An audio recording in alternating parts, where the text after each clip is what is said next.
All right, well, Jared, welcome back to episode 2. We had one episode released on, I don't know, a few days ago. Monday. And today we talked on Sunday night. We recorded on Sunday night. Yeah, we had the rippers of football games. Sunday night. Yep. So it's Tuesday night for us, and we're back with a little more discussion to talk about. Last time we mentioned we'd probably talk about Barry Bonds in the Hall of Fame, talk about Major League Baseball locking out and their inability to just be fucking normal and civil and discuss things. So they met today. We'll have an update on that, update on the Hall of Fame voting, maybe a little trivia later on, and any other lifestyle stuff that maybe we want to get into. But off the bat, the big news of the day is obviously the Hall of Fame announcement coming out for Major League Baseball.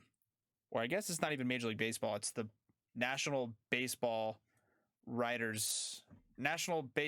of Fame, NBHOF or something. Yeah. And the voting came out. I was a little bit confused about the results, to be honest with you. I mean, most people were hoping or expecting to see they're expecting to see Barry Bonds. They're expecting to see Roger Clemens, hoping to see those guys in the top of the voting, above 75% to get into the Hall of Fame. And of the reported voters that were first coming out, they were. Bonds is at like 78%. Roger Clemens is at like 75.7%. And Big Papi was like 85%. And so when the voting actually came out, they all dropped like 10%, which was super weird. Initial thoughts, it's crazy. Jared, you can dive into it. I'm trying to restrain myself a little bit. No, it's just frustrating because it's not like these are the first guys that have ever gotten in trouble. They just happen to be some of the biggest stars that ever got in trouble, right? And on top of it, some of the biggest stars to ever get caught, because nobody wants to talk about that. Nobody wants to talk about the glaring issues that there's a lot of guys out there that have definitely cheated and haven't gotten caught doing it, right? They were able to pass a drug test, right? Right. So their name is, upheld inside the baseball community. However, nobody's really talking about nobody really talks about how much Bonds and Clemens did for the game of baseball. And like, that's what pisses me off the most about it is like, how do you hold somebody out that was that good for the brand, right? And I guess I'm not as familiar with like the voting process and who's all voting and I guess all like the details behind that. But I think if I'm Major League Baseball, I want these guys in the Hall of Fame because of their contribution. I mean, you have the home run king, right? You have a guy with the most Cy Youngs in all time. It's like that's two of the best players to ever play the game. Correct. Like, in my mind, Barry Bonds is the best baseball player to ever play, and we can get into that later. But like in my mind, Barry Bonds is the best baseball player that's ever played. And I've argued with the other people about that, and people calling him a cheater. But it's like nobody wants to talk about, Pete Rose saying that eating greenies was like vitamins back in the day, which is just like would be like the equivalent of just ripping Adderall today and going Correct. to hit, right? And he Correct. would do it almost every day.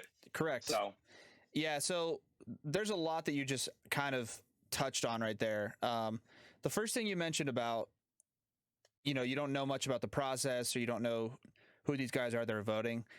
So first of all, that part needs to be fixed, addressed. I don't know what the right word would be, but if you are somebody who is deemed eligible and is granted the privilege to vote for the Hall of Fame, whether it's basketball, baseball, football, whatever, if you're a guy that is given the opportunity to do that, and in a ballot like the one we just had, you openly or publicly release your ballot and it's fucking blank, because there's been probably 4 or 5 guys that I've seen that have submitted a blank fucking ballot. That is if you submit a blank ballot, unless there really, really is no dudes Okay, so here's the thing: if there's guys that aren't good enough to get in the Hall of Fame, they're not going to get enough votes, right? If there's like a full ballot of guys and they all suck ass, but they're like borderline guys, they're all going to get votes, but they're not going to get 75%.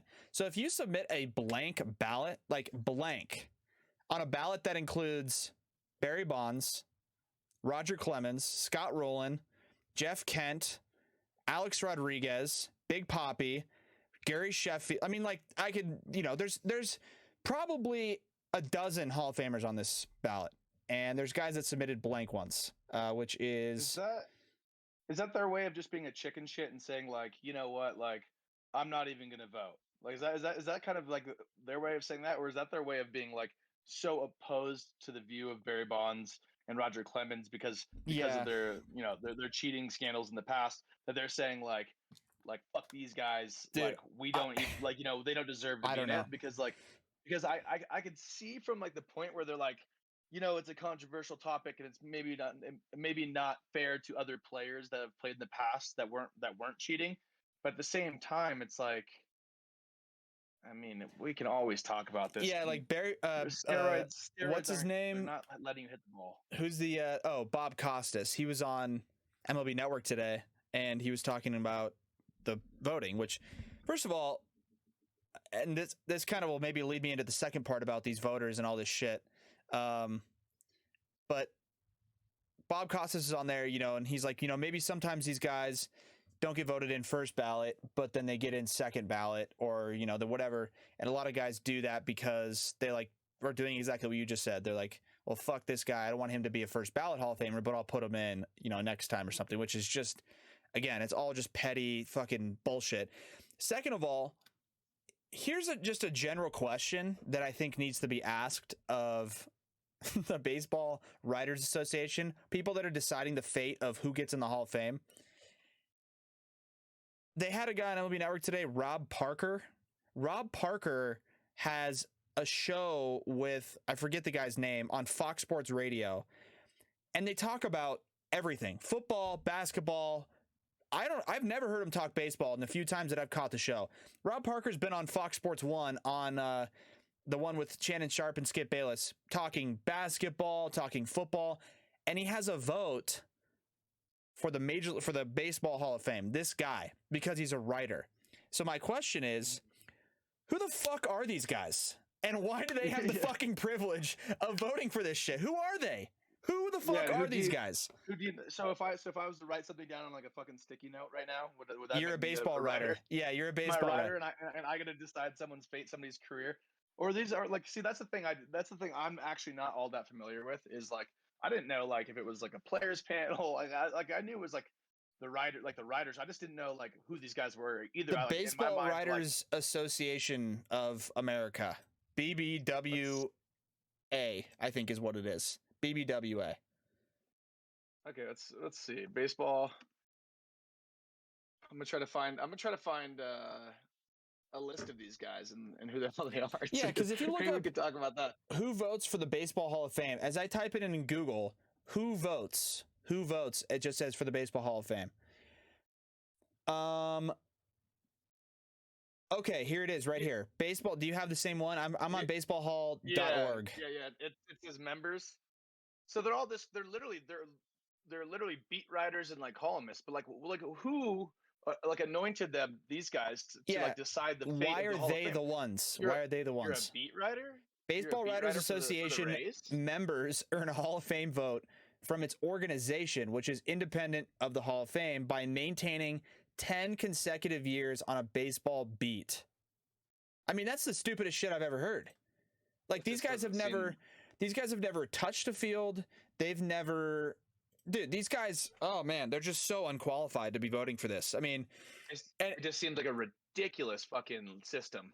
It just doesn't make sense. And if you want to do some writers, the guys that have been around the game for a long time or something, okay, that makes sense. I get it. But don't make those the only guys. Like you said, get a bunch of managers, some guys that get a ballot. Even old managers, because I guarantee retired managers. Yeah, because I guarantee that you'll have a bunch of dudes, a bunch of guys that are writing about it, and they're like, well, A-Rod took steroids and he cheated, so I don't want.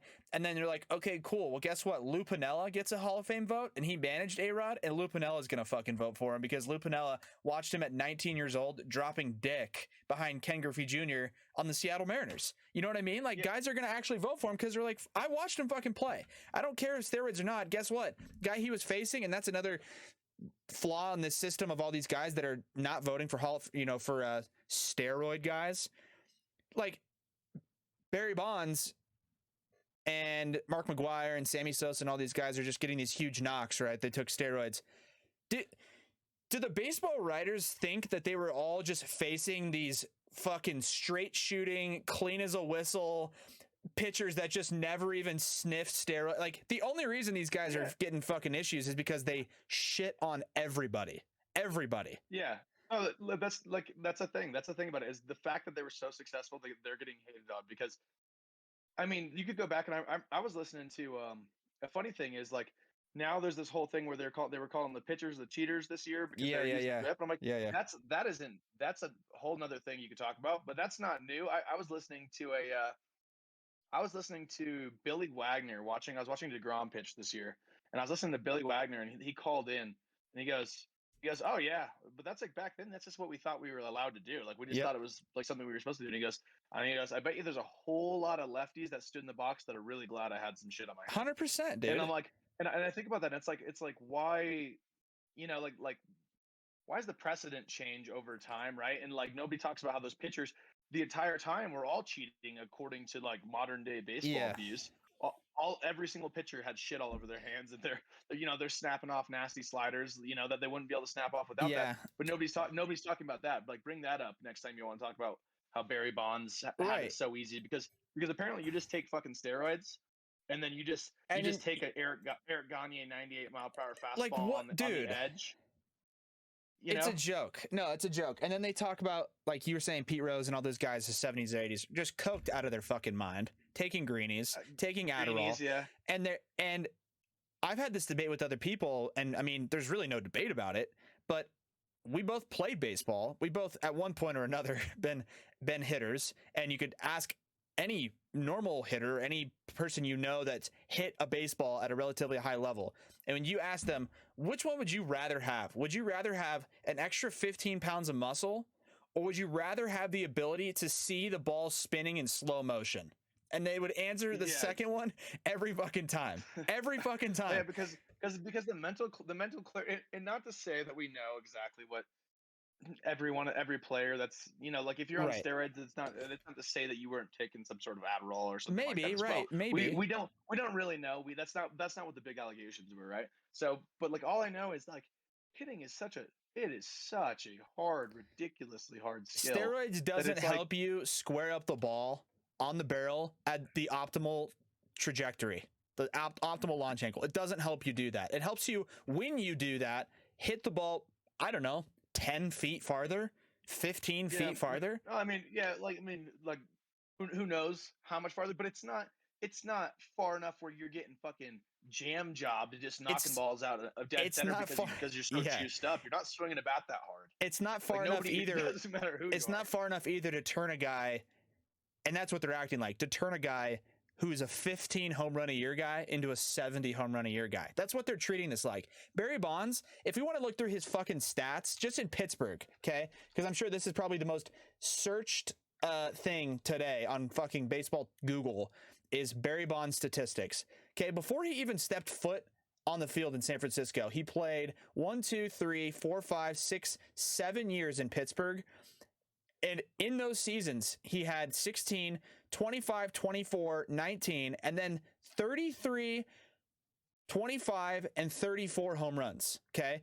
So obviously he popped off a couple times. He had 73 in 2001, which makes me just like giggle. But the rest of the years, he had 33 and 34. And then his first year in San Francisco, he had 46 in 1993. And he just wasn't juicing that first year. So the point is, he was still capable of it. Right? I mean, he was more than capable of it. And he had a 40-40 season, I think, in Oh, it was in the Giants in '96. But you get my point. It's the guy. It didn't turn him into a home run hitter. The steroids, like he was already a phenomenal player, and that's what a lot of the baseball guys, the writers and shit, whatever, were talking about today. They were like, well, Bond. Like the reason there was actually guys that were voting for Barry Bonds and Roger Clemens and not A-Rod and not Big Papi. Like Tom Verducci submitted a ballot that had Bonds, Clemens, Big Papi, but not A-Rod, not Gary Sheffield, not these other guys, because those guys took steroids and so on and whatever. But his argument was, well, Bonds and Clemens were good before they supposedly started taking steroids. It's like, first of all, how the fuck do you know when they started or stopped taking steroids? Second of all, who the fuck are you? That's my whole point, is like, shut the fuck up. I don't care what you have to say. You didn't play. You didn't face these guys. Dude, these guys had to face that's the point you made about Gagne, and I mean, I'll shut up and let you talk, but my God, Eric Gagne took steroids, and that's why he, supposedly dominated and threw 100 miles an hour, but it's just because he was good. That's why he got noticed for it, and he had 50 fucking 6 saves in a row, whatever. Barry Bonds hit 1 million home runs. Roger Clemens won the Cy Youngs. Everybody else was taking steroids. These were just the guys that had success. So apparently that's the reason. The most successful. Yeah, it's a joke.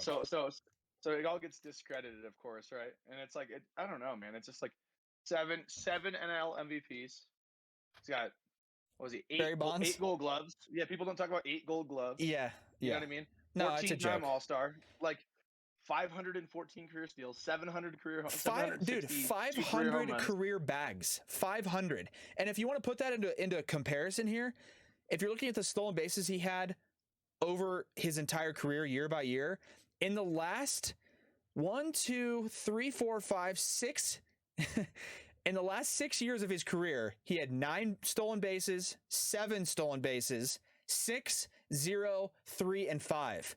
And he finished with over 500. So the point is, before he was the 70 home run guy or 50 home run guy, he was maybe a little bit of a different player, but he was still going to be a Hall of Famer. So yeah, it's bullshit. And I mean, again, we can get fired up about it all day, but so here's what I'm hoping. I'm hoping that the MLB as as an organization, kind of gets together and goes, okay, well, maybe we gave these writers a little bit too much power. I'm thinking, like, okay, you could bring a couple of those writers. Well, in. the thing is, it's not the MLB. It's not the MLB Hall of Fame. It's a National Baseball Hall of Fame. It's got all kinds of guys in there. There's got to be some sort of way, right? Or maybe Major League says, like, in my mind, if you protect, I don't give a shit if those guys cheated or not. You protect those guys because of what they did for the game. Well, and that's a whole other topic. Entertainment, how many tickets they sold, and you protect those guys. And maybe you say, hey, fuck your Hall of Fame. We're the MLB. You guys aren't shit without us anyway, really. Yeah, I mean, yeah, there's obviously great baseball history, but you can say, you know what? If you guys aren't going to induct these, we're going to take all of the guys that you already inducted in the Hall of Fame that played in the MLB, put them in ours, recognize them in ours. We're going to assign like the way I like to see, like, a good amendment for this would be like an MLB like PA type of system where it's like all these old ex-players and they rally together. Yeah, they're all together and they go, you know what? Like, we all were a huge part of this game. We all played in this game. We saw the talent and the achievements and the accolades that some of these like incredible players put down on the field, regardless if they cheated or not. They were in the league for 20 plus years. They meant this much to the game. And that's the people that should be making the decision is former players and managers. Yeah, saying, okay, this guy was amazing, and there's not 100%, and then 100%. Have a legitimate gripe, right? Like there shouldn't be any like, oh well, we all liked this guy. Like, you got to have fucking like crazy statistics to even get nominated to go to the Hall of Fame, right? So it's like, I don't know. I think that's the amendment that we need to see here. This needs a shift from fucking writers, some beat writers, you know what I mean? 100%. Former players and managers, and that's it. Yeah. And I think if the MLB is smart, they do something to recognize that, man. You can't have the home run king, not, and the guy that's won the most Cy Young, the two most notably dominant like things, like you have 7 Cy Young awards, 7 MVPs, and you guys are just gonna skip them. I don't know. That's a lot. No, 100%. And then the other thing on top of that, and you touched on it, is like, and I saw a really good tweet. I wish I would have saved it, but somebody said that I think I'll be able to find it pretty quickly here, but somebody said something along the lines about, first of all, these writers are just so entitled, right? Like they just this power has just gone to their head. But I saw somebody write, the baseball writers wouldn't be cashing the checks they're cashing today if it wasn't for the era of baseball that these players they were voting on happened. Does that make sense? These guys wouldn't be making the money they do off of baseball and being able to write about it and be a fucking beat writer and all this bullshit if the guys they were voting for didn't essentially save the game with the home run race in 1998, Barry Bonds hitting a jillion home, like Sammy Sosa and Mark McGwire. Obviously, everyone knows who they are, and they've sort of been, whatever you want to say, outcast or whatever. Like, neither of those guys are going to get in the Hall of Fame. And if there's two guys that you would give the most credit for, or two, I should say, that deserve it more than anybody for transcending the sport, if those guys didn't exist and steroids didn't exist, baseball might be at the same popularity level as, like, the fucking MLS right now. I mean, literally. Like, it was just trending downward. And I know it always has that nostalgic, like, old school, you know, there's always going to be the diehard America's fans, game right? vibe. America's pastime, right? It's just hard, man, because those guys deserve a lot more credit, and they didn't get it today. I mean, dude, the other guys that were voting on there, like the 2022 Hall of Fame ballot announcement, I guess you could look at. I think they had Barry Bonds. Barry Bonds got 66% on his final year. Clemens got 65%. And if you scroll down this list, Sammy Sosa in the final year of his eligibility got 18% of his votes. 18%. Sammy Sosa. He had 600 home runs in the major leagues. 600.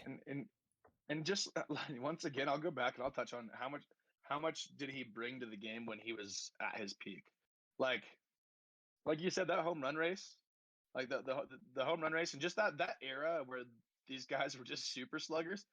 Talk about the most entertaining baseball you could have watched. I'm sorry, I'm looking at this voting right now, and Omar Vizquel was an amazing player, amazing defender. Omar Vizquel got more votes than Sammy Sosa did for the Hall of Fame. Omar Vizquel, again, great player, no disrespect at all to Omar Vizquel. Sammy Sosa has 600 home runs. And Omar Vizquel was a guy that even if he took steroids, he probably wouldn't have hit a ton of home runs anyways, right? Small guy, defender, you know, specialist on defense. But I don't know. I mean, it's just tough. And then a lot of these are pretty interesting. Some of the guys that didn't end up qualifying, and we could dive into the results a little bit more if you want, but you know, Kurt Schilling, final year on the ballot for him, 58%. So he didn't get in. I don't think he ever will. Another guy that's actually three guys here in a row that are pretty interesting for me. They got Andrew Jones at 41%, Billy Wagner at 51%, and Todd Helton at 52%. Jared, you are a Colorado guy. Is Todd Helton going to be in the Hall of Fame at some point? You know, it's hard for me to even know right now. I get it. Like basically, it looks like you had to have a outstanding career, and you had to have basically a clean reputation. And I could see somebody pulling. I mean, like the way that I look at it is Larry Walker made it. So right. Todd Helton will probably make it. But it looks like you kind of had to have you have to have a clean career where where you didn't have the public spotlight on you glaringly cheating, right? Yep. But then it's then you see there's always an excuse. It's all of a sudden it's he played at Coors Field before the Humidor. Well, so how many of those home runs? So it's okay, there's all those little factors. I don't know. Maybe it's too hard to get into the Hall of Fame because if some of these players aren't going into the Hall of Fame, if you ask me if I would think that Todd Helton should be a Hall of Famer, absolutely. I think he's got at least 2,000 hits, maybe 2,500. Let's look. Todd Helton, and he's got a ridiculous amount of doubles too. Yeah, and I will say that might be the only knock against him as far as doubles go, extra base hits, because Coors Field. I'm not shitting on him. I'm just saying it's an extra base hit fucking fiesta at Coors Field. Yeah, but it's a massive. Okay, but he has 2,500 hits, dude. What percentage of Major League Baseball players that have played the game have 2,500 hits? I mean, I'd argue probably less than 1%, right? Seriously. I mean, it's a joke. Yeah. Oh yeah. 2,500 hits. 1,400 RBIs in his career. It's a joke, man. 592, four Silver Sluggers, 3 Gold Gloves, 5-time All-Star. I mean, just like 592 doubles. Oh, and in case you were wondering, just to put the icing on the cake for me as a personal fan, he was drafted by the San Diego Padres in the second round of the 1992 draft out of high school, and he didn't sign. And then the Rockies took him in the first round, 3 years later, out of Tennessee. Yeah, went to Tennessee. Out of Tennessee. Yeah, so he played football. Did he play football? Oh yeah, he played football. Yeah, he played quarterback ahead of Peyton Manning. That was his thing. Remember? Yeah, that's right. Yeah, he was the quarterback ahead of Peyton. And then didn't Matt Holliday? Did Matt Holliday play? I don't know. Tennessee too. We could look at Matt. I want to say Matt Holliday. I mean, Matt Holliday still hasn't touched home plate. No, he's from Oklahoma. Yeah. He was out of high school. Okay, yeah, maybe that was some weird confusion I had between when Peyton was here and it's been a while since I'd really looked into. Yeah, so then the last guy we can touch on, and then we can wrap up this Hall of Fame for the guys that didn't get in, and then we'll talk about Big Papi. But Billy Wagner is a guy, 51%. He may end up getting in eventually, right? But there is some statistical arguments being made today on MLB Network about a lot of these advanced metrics that weren't available when he was pitching, like ERA plus, or like there's some other one. I can't remember which one it was, man. I wish I did, but basically it was like a statistic and it was a cumulative number sort of thing, or it was like a ERA plus, where ERA plus is like a stat where it's like 100 is league average, and it was something like ERA plus. Let's just pretend it was, but it said it's basically like something like pitchers with an ERA plus above 170 with over 900 appearances or something ridiculous, and 80% of his appearances were as a reliever. And the list was like Mariano number 1, and then the other guys on the list were like just ridiculous, like Lee Smith, Trevor Hoffman, but Billy Wagner was not only on the list, he was second. He was ranked second in this whatever statistic it was. So if you're looking at that argument, and there's other arguments for it, Billy Wagner might be the second best relief pitcher in the history of the game. And that might be a hard argument to make, right? Because cumulatively, he didn't get 600 saves like Trevor Hoffman or 478 like Lee Smith. But dude, when he was at his peak, all I know is if you go L1 fastball up and into me, little slide step fastball up can't touch it. You're soldering my bat. Yeah. So Todd Helton didn't get in. Billy Wagner didn't get in. Kurt Schilling, Roland. Now, that's another one weird for me where it's like Scott Rowland got more votes than Todd Helton. Like, Scott Rowland, great player, man. But, like, really? Scott Rowland? I don't know. Great player. Okay, don't get me wrong. But whatever. Moving on to the one inductee. Big Papi, right? Everybody loves Big Papi. Hall of Famer. Good for him. It's our fucking city. This is our fucking city. Yeah, that was a legendary moment, right? But again, not to put a damper on it, but you start to get into the fucking hypocrisy and the illegitimacy of these fucking baseball writers, man. Big Papi had a positive steroid test in his career. Like tested for steroids, came back positive. And then it got brushed under because apparently it was false positive, or he tested again, it was negative, whatever. I don't know. And I'm not saying he took steroids. He might have, he might not have. Who fucking knows? Point is, the guy finished with 541 home runs. He was a DH. The guy was a fucking monster, 3-time World Series champ, blah, blah, blah. Totally deserving of a Hall of Fame. But it's just hard because you look at him and then you look at the other guys on the list and you're like, he deserves it. But if he's in, like, holy shit, the rest of these guys should be in for sure. So, I mean, good for Big Papi, man. It's good. Papi absolutely struck. And he was another one of those guys that was so polarizing just in terms of like, 100%. Like, you know what I mean? Like anytime that you have developed a brand for yourself that you no longer are called by your name. Correct. You're literally no longer called David Ortiz. You're called Big Papi by an entire fan base. Yeah. You know, well, everybody in baseball calls him Big Papi. You know what I mean? Like that's a polarizing figure. And like even though he did like you said, like okay, got brushed under the rug. Even if he did have a steroid, like a Positive? positive steroid Yeah. test in his career, are you going to take him out of the Hall of Fame after he did that much for the game? He was. No, you can't. How many David Ortiz jerseys have you ever seen? Have you seen in your life? A trillion. That's what I'm saying. I see David Ortiz jerseys. I saw them at Petco Park in San Diego when the Padres are playing the Diamondbacks. Like I saw Big Papi. I mean, literally. So it's just like yeah. I don't know. I think the thing with Big Papi that might have tipped him over the edge is that he tested positive, but then later in his career he didn't, right? And he played without it essentially. And on top of that, and this is a question that maybe we can end up here on TikTok or something, but we could go more generally if you want to go to all sports and maybe just list some names off the top of our head. But is Big Papi the most clutch fucking athlete ever? Like, he was not only like clutch in the big, like one-time moments, right? Like, of course, everyone thinks 2004 Red Sox, walk-off homers. But the one that sticks out to me is, in more so, he's just a big game guy. Because in the 2013 World Series, let me just read you his stats from the 2013 World Series. They won the World Series against Cardinals, I believe. Mm-hmm. He had 6 games. He had 16 at-bats, okay?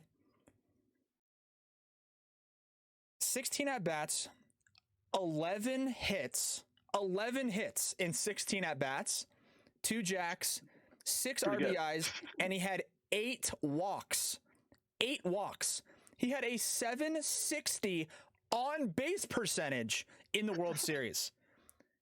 Yeah, like, that's absolutely absurd. Like, so, dude, that's absolutely absurd. That's just like showing up in the big games, big moment guy, you know, submitting your legacy, and here he is. He's a Hall of Famer. And he struck out 1 time, by the way, in 6 games. 1 time. 11 for 16 with 8 walks. And I think a handful of those walks, 4 of them, and right here. 8 walks, 4 intentional.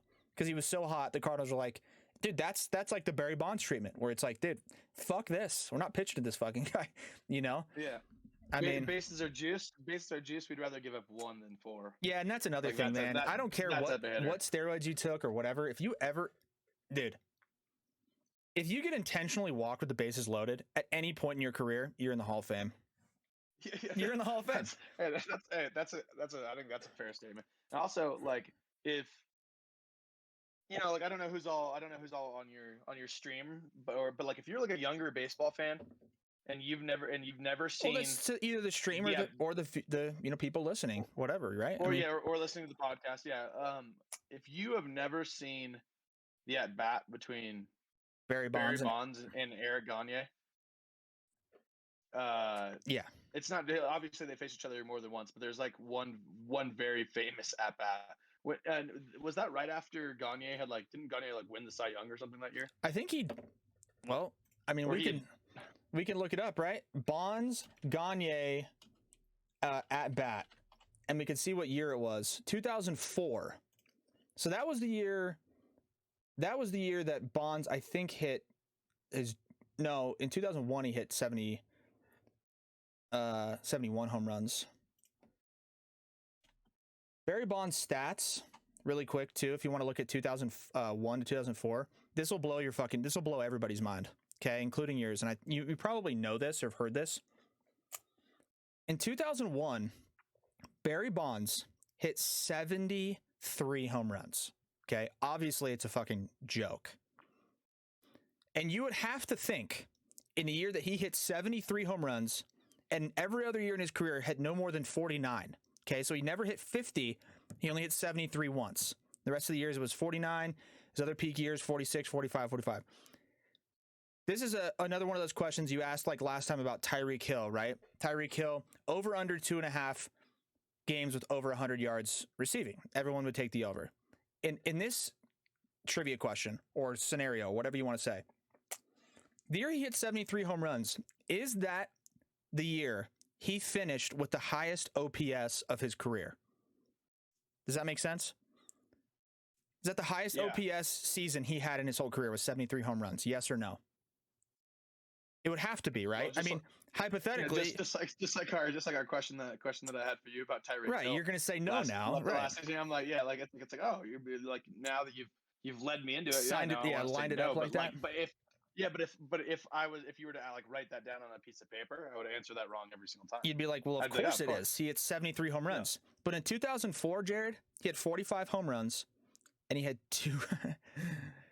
almost puked when I read it, 232 walks. 232 walks. His OPS in 2001 was 73 homers, was 1,379, which is that is like MLB Road to the Show created player on rookie mode numbers. In 2004, he only had 45 home runs, but his OPS was 1,422.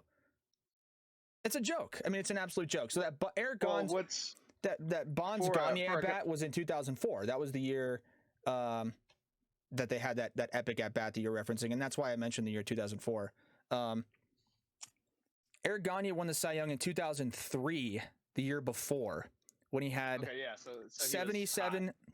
When he had 77 games, he had a 1.2 ERA with 55 saves.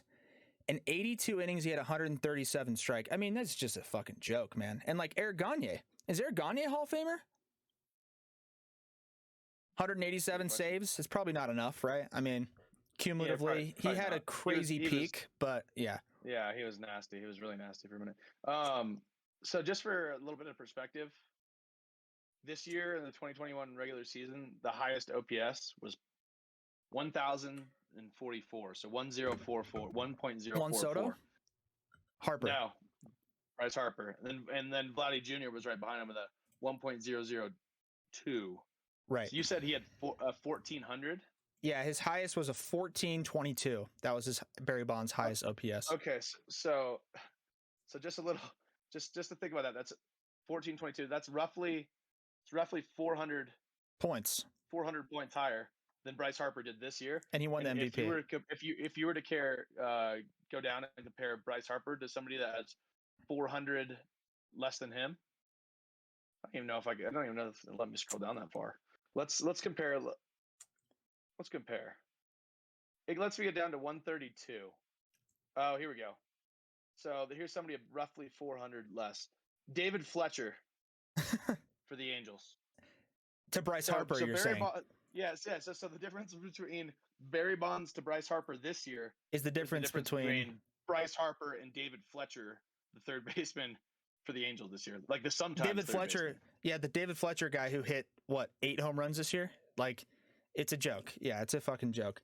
But yeah, back to it's just good perspective, right? Yeah, no, it's a great perspective. And back to your point about the Gagne Barry Bonds at bat. The at bat was in 2004, and it was in April, and it's I don't know how many pitches. We're gonna lay the video over it, for a TikTok or something. Barry Bonds versus Eric Gagne at bat in 2004 is the greatest documented at bat in the history of baseball. Period. End of discussion.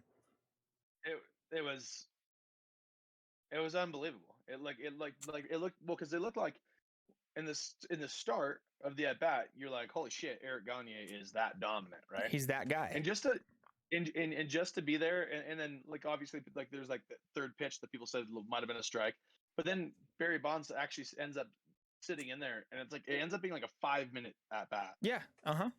Right. And he fouled off 5-minute at bat. He fouled off like a handful, right? 5 or 6. And one of the balls he fouled off was like one of Gagne's 101 mile an hour fastballs. He didn't tip it foul. He didn't check swing, emergency hack. He turned on it and pulled it foul into the water. Like, yeah, it was a foul ball home run. Like, what the fuck? And then he did it again, tried to come back in with the cheese, and he turned it around just as fucking quick and hit it into the water again. But it was fair. And it was I think it was a walk-off home run or a game tie or, something of that caliber. But that at-bat is the greatest at-bat in the history of baseball. I think the fact that Gagne is coming off that Cy Young. You got Barry coming off, obviously the crazy years that he had. Yep. And then you have the fact that he's 39 years old, does he still got the juice? And then he gets down 0-2, and it's like from there, like that's what people don't get. Is that's one of his career home runs. Nobody wants to talk about how fucking difficult that was. Yeah. Oh to yeah. foul off the pitches just to even get into that situation. And that's why I fucking love Barry Bonds, is he was that good of a hitter. He would choke up on his bat, he would stay in there, and he would fight. He could fight pitches off until he finally got something that seemed like a little. And I don't think the ball that he hit was a mistake. Yeah. Like, you know what I mean? Like that, he hit a good pitch. He hit a pitcher's pitch and pulled it into the water. Hammered it for a splash shot. Hammered it. And it's like that's just one of those things where it's like you don't realize when the guy hits 762 home runs, they're not all on hanging curveballs or missed fastballs right down the middle. Correct. To be able to fight as long as he did at the plate is what makes that at bat as good as it is. 100%. And I mean, and we've seen some good at bats too, but like in terms of like polarizing people in the game again, you got Eric Gagne, like you said, had a ridiculous peak, was probably the best reliever in the game at the time, right? Of course, yeah, by far. Right there with it. And then you have this, like, you know, this epic face-off, and not only does he win, he wins in the best possible way. He takes him deep. Yeah, it's a joke, which is unreal.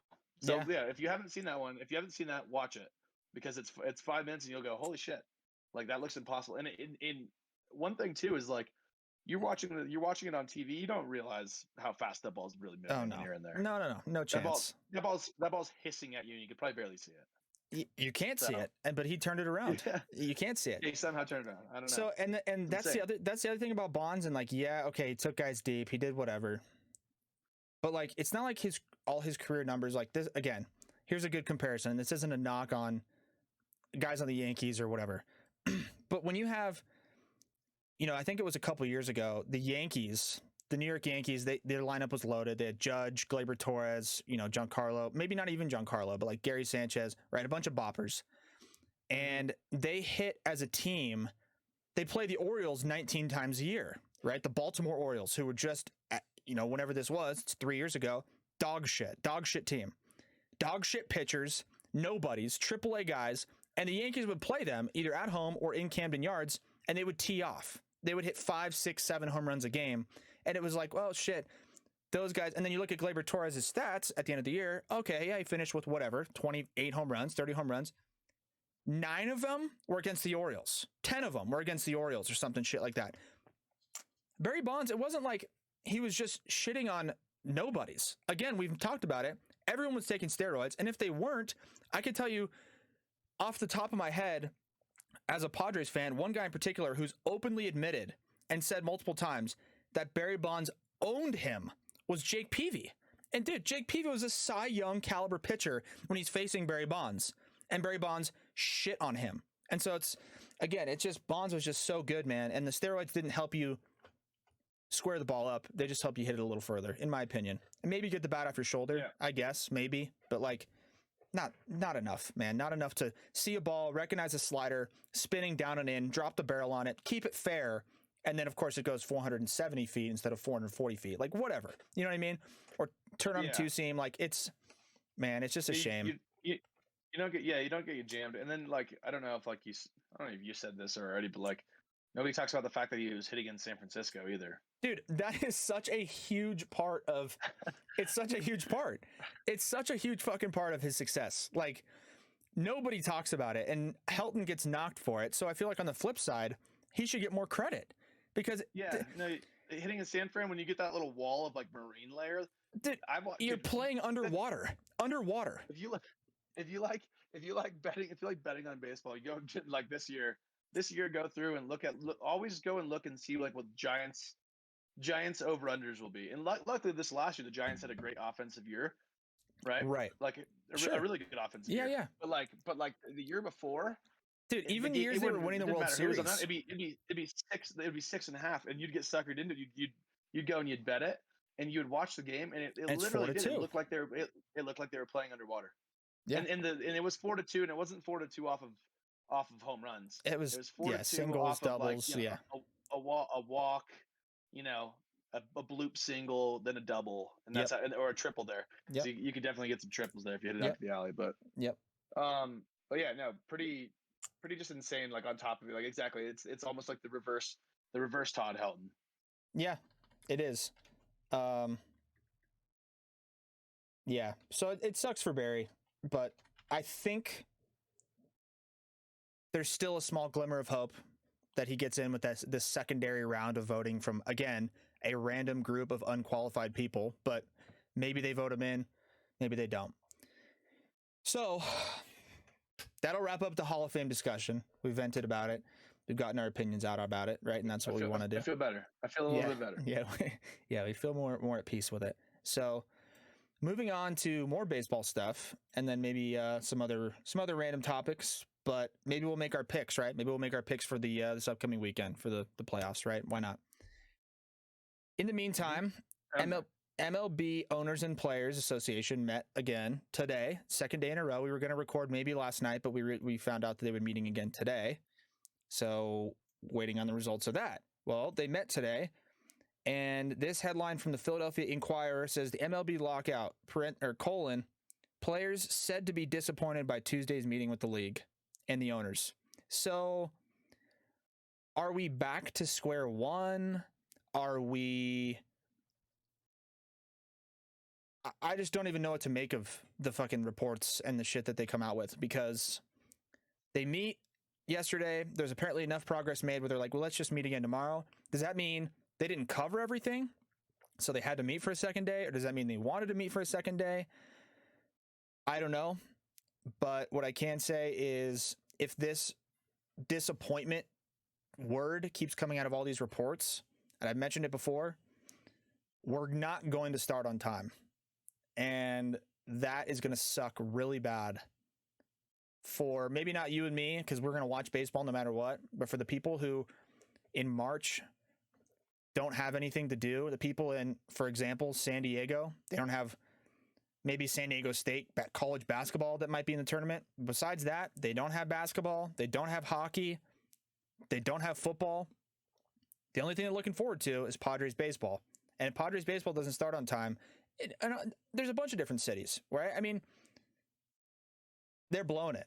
I mean, they're like blowing it. It kind of falls right back into that category. It's like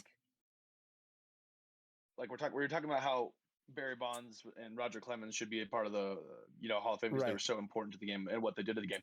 And then this is going to be like one of those glaring like spots. If they don't get this settled, this is going to be one of those glaring spots on the fall of baseball. If baseball continues like to fall in popularity, like this will be one of those things that you look back at when you're like, when you're like looking at the brand of what the MLB is. Right. You go, okay, well, if you're not starting on time and nobody can agree on anything, it's like it just ends up being a black eye on the season. And we just had to go through the shitty COVID season.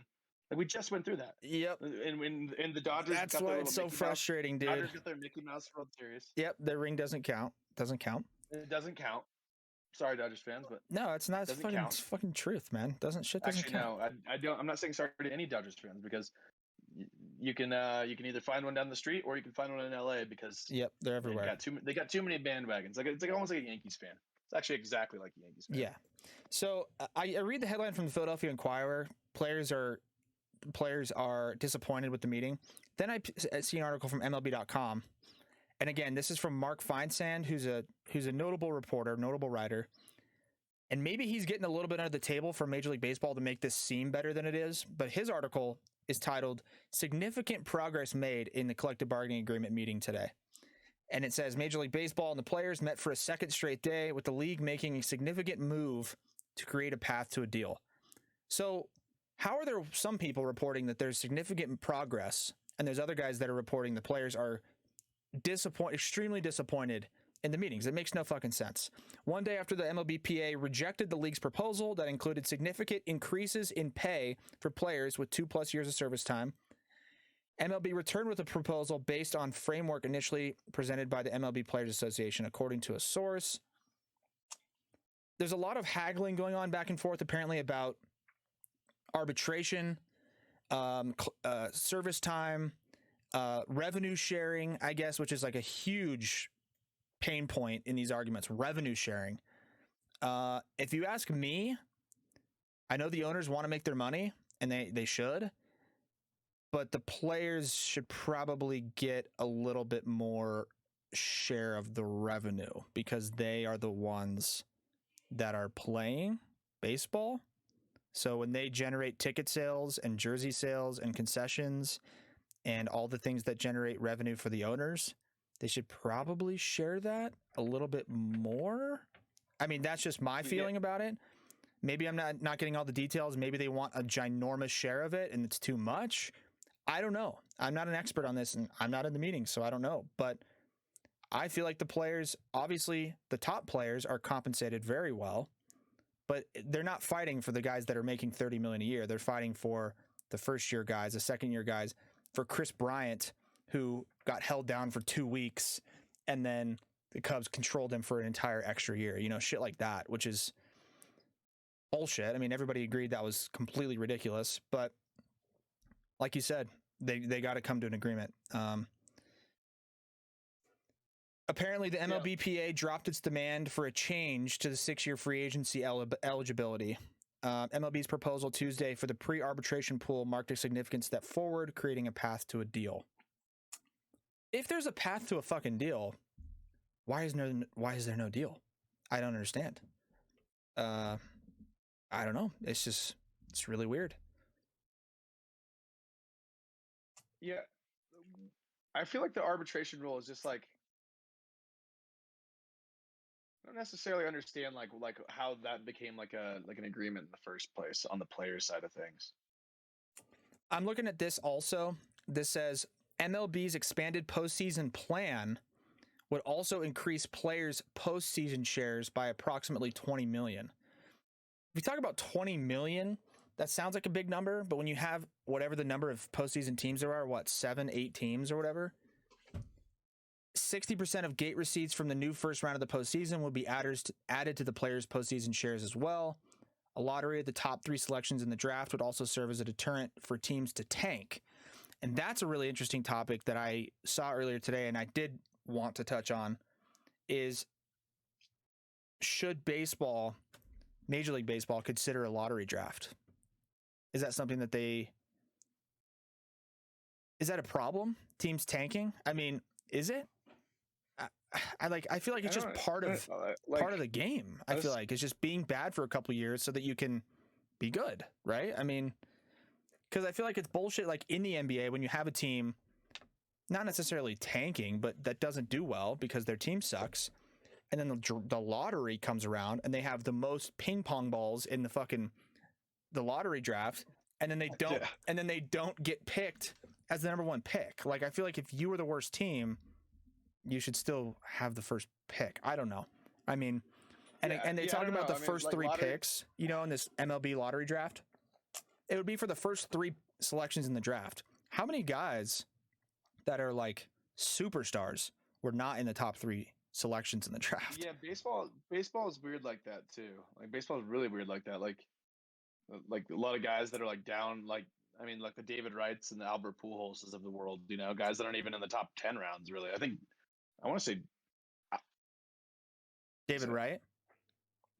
Yeah, David Wright, wasn't he like in the 30s? I know that Mike Piazza was drafted in the last round of the draft that he was taken in, and he signed. Excuse me. Mike Piazza was like a 61st rounder or something ridiculous, you know? So there is a little bit of that for sure, I guess. I'm thinking of somebody else because Wright was a first rounder. Who am I thinking of that was in the 30s? I don't know. There's a lot of guys. I mean, there's a shit ton of guys. Draft pick compensation for free agents. MLB offered to eliminate that. I think that should stay because if you lose somebody to free agency, you should get compensated, I think. MLB dropped its proposal to eliminate Super 2s, another proposal to pay arbitration eligible players via a formula, and a third proposal to make changes to the pension plan. Under MLB's proposals, the arbitration system would remain unchanged. I don't know. I just, it's so much stuff that they have to come to an agreement on. And again, this comes back to our topic. If they don't make fucking progress soon, dude, it's January 25th. When are they meeting again? You know, like they need to meet tomorrow, and then they have to meet the next day and the next day and the next day. And it feels like it's it's 2 weeks worth of haggling if they met every single day, and they're not meeting every single day. Like it's like if you have a project with class partners in school, and you only work on it in class, and you only work on it in class in a college class that meets twice a week, and you expect to get it done by the deadline, and then it comes to the day where the project's due, and you're like, well, it's not even close to done. You're like, yeah, no shit. Like, you need to work on it every fucking day. I mean, I don't. It's man. It sucks. Yeah, I don't know. I don't get it either. I don't know if it's because they need to go back to their own sides and you know, like renegotiate and like talk within each other, amongst each other, and then and then go back. But by the way, I'm just looking at like some of these players that were drafted like after the 10th round, like just like they have like this list. They have this list of people that are like notable players. You could make like just such a ridiculous team. Andre Dawson 11, Nolan Ryan 12th, Albert Pujols 13th. Jeez, man. Also Jim Thome, Dave Parker, Jose Canseco, Buddy Bell, Kenny Lofton. Yeah, dude, I think it's a lot less about. You could go. I know you can go forever. So yeah, no, like just back to your lottery idea. It's not. There's not really. It's not really that glaring where there's like a number 1 overall pick. I mean, there is obviously some number 1 overall picks that have been like that are just ridiculous, you know, like all. But then there's also guys that just don't. Yeah, but if you think about taking away, let's say they did have the lottery in place the last 20 years, and whatever it was, 10, 12 years ago, the Nationals were dog shit, and they got the first overall pick, I believe, in back-to-back years. If it wasn't back-to-back, it was 2 out of the 3 years.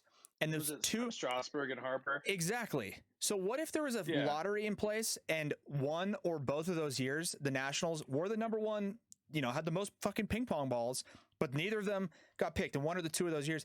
Where would the Nationals be? Would they have even had a sliver of the success they had without Bryce Harper or Steven Strasburg? No shot. No fucking chance. So I think the lotteries...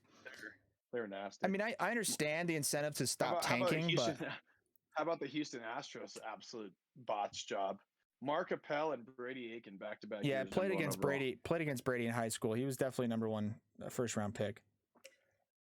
Well, you know, those guys they sick. Blew it though. Mark Appel went to Stanford, but it's like they blew it. They didn't pan out, obviously. Right. Well, Aiken didn't even sign. I mean, that shit's just, and that's the other stuff. It's yeah, TJ or something. Yeah, he got drafted, got a physical, came back with some UCL damage, so they lowered the signing bonus offer, and he was like, "Fuck that, I'll come back next year, I guess." And then he tore his UCL, and he was never the same. But Brady's a really good pitcher, and yeah, he was. I mean, anyone that was drafted first overall is obviously super talented and nasty. It's just when you see him get drafted overall, and like the fact that they went. The Astros drafted back-to-back years, Mark Appel, Brady Aiken, and neither of those. I don't know. Did Mark Appel ever make it up with them? No, he's never gotten the big leagues. Nope. So shit, man. I mean, I think that's about as much as we can cover as far as baseball goes for now, because there's just not shit going on. Anything else non-sports stuff? I would say, generally speaking, if you're somebody who tries to diversify your funds, avoid the stock market right now at all costs. Like if you're new to investing, do not invest in crypto right now or the stock market. Wait, time. I don't think that's good advice. Do whatever you want. Right now would be one of the better times to invest in crypto. Maybe buy low, right? It all just tanked. So yeah. It's like I mean, shit that I was holding, like nothing hurts worse than going and clicking on your crypto portfolio when like it was looking one way last week, and then you cut back into it this week, and you're like, oh, it lost 34%. Yeah, so that sucks. But I would see that. We're not advisors, so you know, do whatever you want. We're what they like to call retail investors. Yeah, throw a little cash in there when we have it, and hopefully you buy that one coin that's that cost 0.03 cents right now. Shiba, or whatever, some bullshit. Yeah, it's worth $4 one day, and you live on a boat. Yeah, on a 75-foot yacht. Yeah, no, I mean as much non-sports stuff as we can go, because the rest of the world is political, and we'll probably just avoid that. So, Just be smart with your money, and just make sure if you're going to make parlays, take some make sure alternate that lines. At least 25 legs minimum. Yeah. Oh, and then you know what? The last thing we will do though is we'll talk a little bit of football, unless we end up recording later this week. But I saw a lot of stuff about the Chiefs game, and specifically a video from Travis Kelce, or it was Travis Kelce was mic'd up.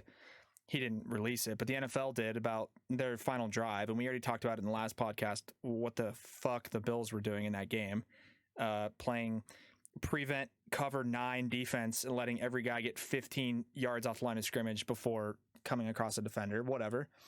Obviously they should have squibbed. They should have played better coverage, but different game plan than whatever the fuck they did. But now you have the Chiefs, and I would say I love Joe Burrow, love the Bengals, love the story. I would be shocked, baffled, bewildered if the Chiefs weren't in the Super Bowl. Yeah, no, and I tend to agree with you there. I get it. The Bengals just beat them at the end of the regular season. Not in Kansas City, beat though. them by 2. No, not in Kansas City. And also just in general, it's just like, I don't know. Joe Burrow got sacked. I don't know. I counted 9 times in the last game. Like I said, last time I like to say I'm not the guy that exaggerates. Right. He got sacked. I think it was 1,300 times. Yeah. In that game. Yeah. So he got sacked 1,300 times, and I just think that if I'm Kansas City and I watched film, there's obviously some holes there. I do think obviously the Bengals might be able to move the ball and score a little bit. They've proved that they can score 28 points a game during the season. There's going to be a chance there. I think what it comes down to is that Chiefs team is it's not Joe's year. I don't think. I just don't think they don't have the experience yet. So the Bengals team, I think the Chiefs team does have the experience. Obviously, they just won a Super Bowl. And I think there's such a weird team because you could watch them and get so frustrated because you expect basically what I expect when I watch the Chiefs in a regular season game or any game. I go, oh, Travis Kelce's going to go for 85 plus and a touchdown. Tyreek's going to have 8 catches. Tyreek that's less explosive than Deebo Samuel, but that's Tyreek. So Tyreek's going to have 9 catches for 117 and a touchdown. And and then they have those other guys like Mecole Hardman, who could really just blow the top off of a defense. Yeah, Pringle's good. And then you have Mahomes, who can throw the ball from any position.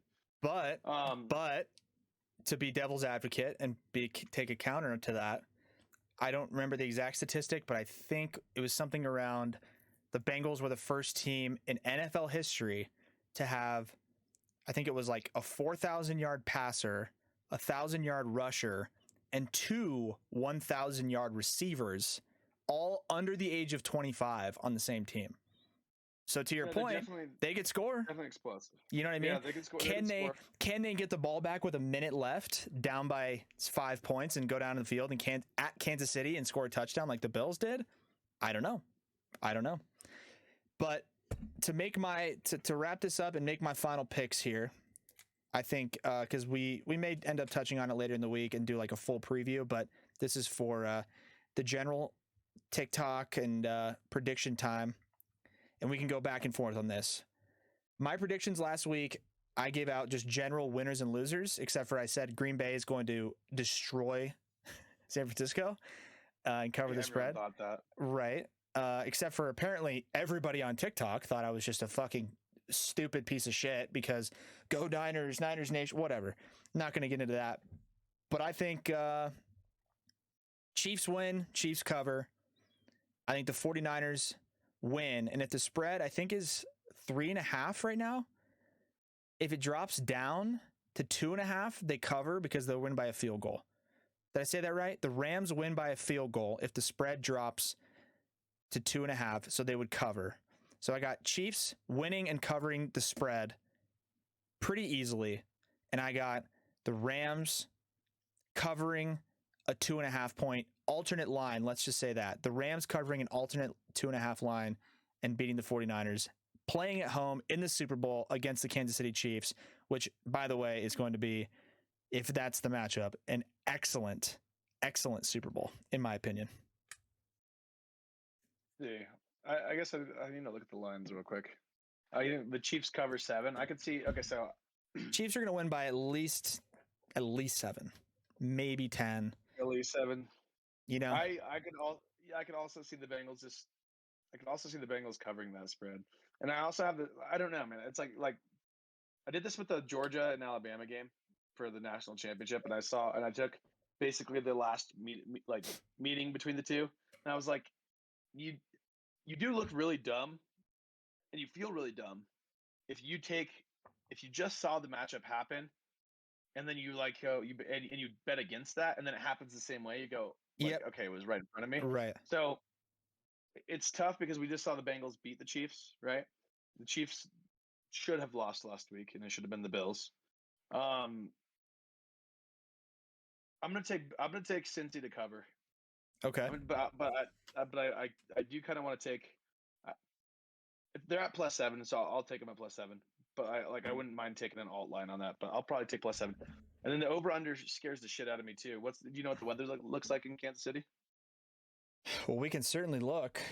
Kansas Because that City. is, if you're betting, you've got a better and over under. The over under 54.5 seems high, but at the same time, On Sunday, it's a high of around game time. It's going to be about mid 40s with that's not bad. with no cloud cover. So it's going to be sunny. But then again, that sounds like exactly like what the Bills and Chiefs game was. Like it sounds like even if there is cloud cover, like mid to low 40s, that's not going to stop either guy from slinging the rock. So I mean, I think if you had to take an X factor, if you had to take an X factor for both teams in this game, I mean the obvious ones, right? Mahomes, Burrow, Kelsey, Tyreek Hill, Jamar Chase. What about like a Uzama or like a running back for Kansas City, like Clyde Edwards-Helaire, or who's the other guy they had, the old Jerick McKinnon, right? Jerick McKinnon, yeah. Like one of those guys, or do you think it's just going to be another blow the lid off superstar? Chalk. That's kind of what the last game turned into, but not really, because I mean Stephon Diggs did nothing. Zero. And Gabriel Davis was nobody picked him to score 4 fucking touchdowns. So yeah, but I don't think you could find that on a book. yeah. I wonder, like that's like one that you'd like if you saw, you'd like, Gabriel Davis scored 4 touchdowns. That seems odd. Plus $6,000. Yeah. Put $2 on. That's probably more than that. I would imagine it's probably more than that. $2 to win more. Yeah. More than probably $2 to win 1,000. Something crazy. Something crazy. Probably plus 10,000 because most books aren't willing to take the risk. Correct. But anyway, Gabriel Davis, 200 yards and 4 touchdowns. What a performance. All right, yeah. So I'm gonna take Bengals. I'm taking Bengals, and then I'm taking. Yeah. I'm seeing the line right now. I'm seeing the line for the Rams at 3.5. I'm taking the Bengals to cover. And I'm scared of an over that high. I mean, obviously, like you can picture them in your head slinging the ball, but then you could also picture there's like that little weird. I don't know. There's that little weird thought in my head too that the Chiefs pass rush ends up doing really good, and the Bengals it ends up 54. It ends up being like a 31-10 game. You know what I mean? You're like 31-10. 54 is really high, and I remember last year in the Super Bowl, the over under was really high too. And I think everyone had over Bucks. Oh, I had Bucks under last year, and it paid really well. But it's like obviously when you start, like, I think it's in most sports fans and sports bettors' heads, like you want the over to happen. It's entertaining, and also you don't have this like just looming pressure in your chest the whole time, because you still have optimism that scoring can haring on one play. When you have an under. You hate any positive game. Every touchdown, a 5-yard catch, you start yelling at the TV. Yeah. So I don't know. No, that's a tough one, but I might go under there. In the NFC Championship, I know I already mentioned the pick. For me, I don't think you've officially given a pick yet. You talked about Rams -3.5. I think the Rams win by a field goal. So in that case, it would be, I would essentially take 49ers to cover. If that line drops down to 3. I would take Rams to cover, and if it ends up at 3, it's a push. And if it drops down to 2.5 with a bunch of late action, I would definitely take Rams. But for the time being, Rams are going to win. But if it stays at 3.5 or goes higher than that for the Rams, I'd take 49ers to cover. And the total, 46.5. Just like what a perfect number for that game. Because it's like the 49ers could go out and score 6 points or 13, let's say, like they did against the Packers. And then the Rams would have to score 34 points to get to the rest, to cover the rest of that total. I don't know. That's a hard number to take because it's a full 8 points lower than the other game. So you're like, oh, that's going to go over. But yeah, I also I like Rams money line too. The San Fran kind of scares me that they're going to be able to pull something off.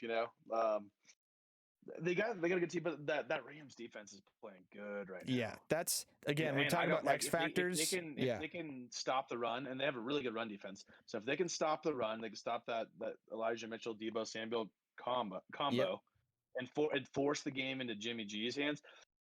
Also, think Jimmy G takes too much heat. Like, you know what I mean? I just like people love bashing on him, but it's like I think like last week there was like 2 or 3 balls that like would have really boosted his stats that just went off his guy's hands. But like I still think the Rams, the way the Rams D is playing right now, I think Von Miller's playing excellent over there. Love Von Miller, obviously, big Denver guy. So I think Von Miller's playing really well. Obviously that defensive line is just incredible. And then if they're able to force that game into Jimmy G's hands, I wouldn't be comfortable taking a spread just because I'm not sure.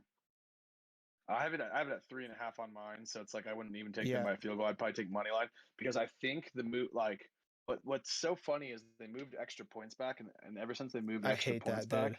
Oh, and you get those numbers. Who's the kicker? Matt Gay for the Rams. Yeah, the Rams. It's like that's like he's gonna like I could see him doinking one right, and then all of a sudden they win by 2, and then the 49ers cover. Yeah. So I'll take Rams money line, one because I have a bet with one of my buddies, $50 from like week 4 that the Rams would win the Super Bowl.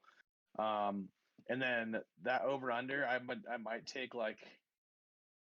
I'm a big alt guy, man. I don't like the exact number Vegas gives, and I'm willing to give up money to take a number that I feel more comfortable with. Yep. So I might take like an alt under of like, let's see if I click on it right now. I want to see what the alt under of 49 like. Let's see like 48 or 49.5 would be. It's probably be just like the money line. Yeah, it's gonna be like game lines -2 or -180 or something like that, -160.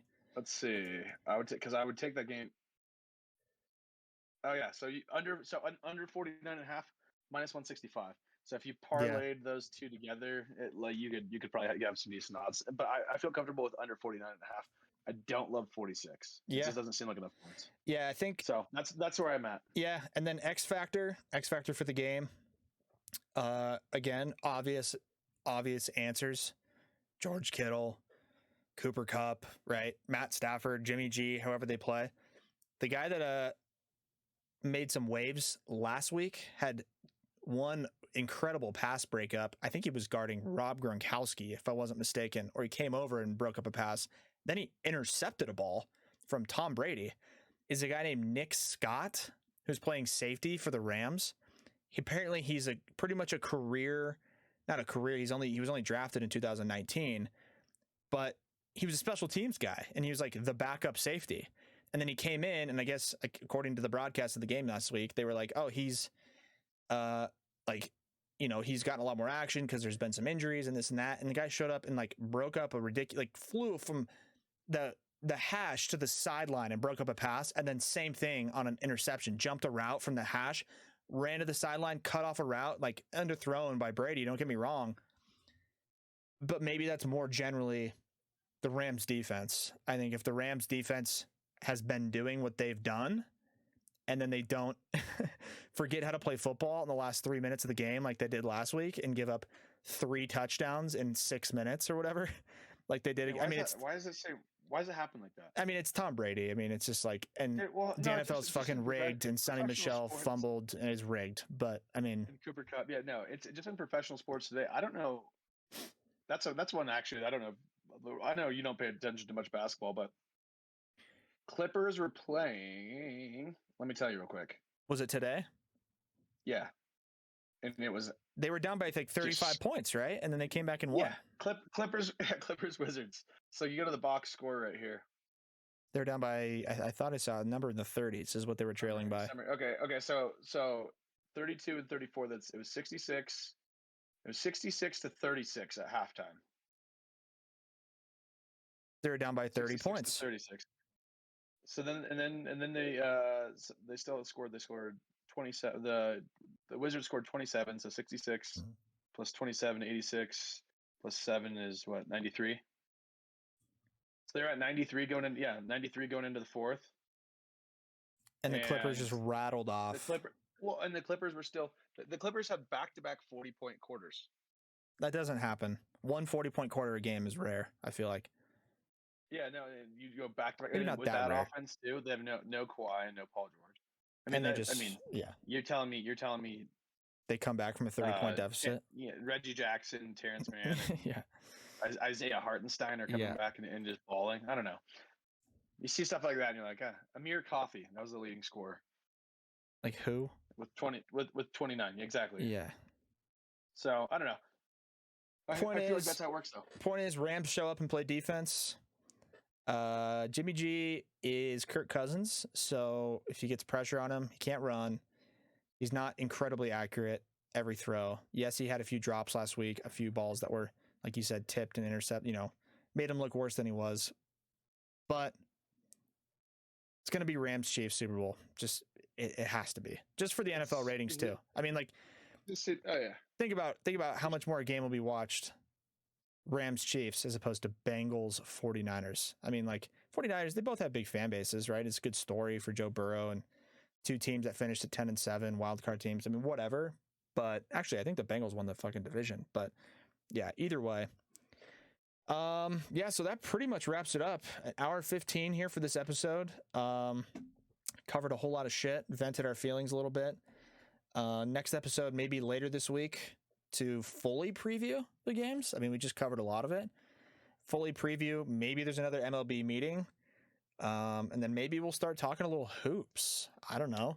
Get into a little Gets you into some basketball. Yeah, you get a little action. I mean, the other thing we haven't really touched on at all, which is something that I don't mind talking about, but I like talking a little college hoops. I mean, I'm not an expert on it, but I don't follow it I don't follow it as much as I should. You know why? It's because there's 147,000 teams.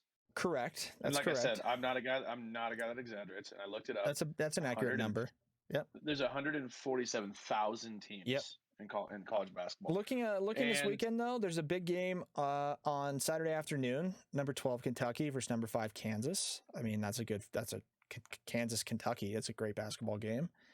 So maybe we'll get in. Arnie, I just also, by the way, last time we talked about the SGPs, just went ahead and knocked one down today, but it was only plus 518. That's not good enough for me. Yeah, it needs to be in the thousands. That might as well be a chalk. That might as well be chalk. So yeah. I'm a little upset about it. Plus 518 is free money, right? I mean, it's basically it's a lock is what I like to call it. Lock or chalk, call it whatever you want. Sure. Also, just kind of had the game over here on the TV over here, and had a SGP that was going pretty well in one of the games tonight. Here's one thing I hate about betting them is if there's a blowout like this, like Dallas is down 39 points right now to Golden State. Yep. And also, Kristaps Porzingis was just drunk. He was just hammered. He just had whiskey in his Gatorade bottle inside because they were throwing him passes and they're bouncing off his knees. So he gets this pass that bounces off his knees. He punts the ball out of bounds and gets ejected in the fourth quarter at the start of it. So shout out to him. Perfect. Freak. Yeah. All right. Fucking idiot. No. Yeah, that'll wrap it up. Appreciate those of you who tuned in. We've had a few listeners in the last episode, so those of you that are sticking around or deciding to check it out for the first time, we appreciate it. As always, Jared, it's been a pleasure. Thanks for tuning in. All of you that are choosing to be phenomenal fans, right? Phenomenal fans of the game, whatever game that may be. Next time we'll go probably football, maybe more baseball, hoops, and we'll definitely be bitching about bets that we lost and same game parlays. So can't wait. Yeah. Can't wait.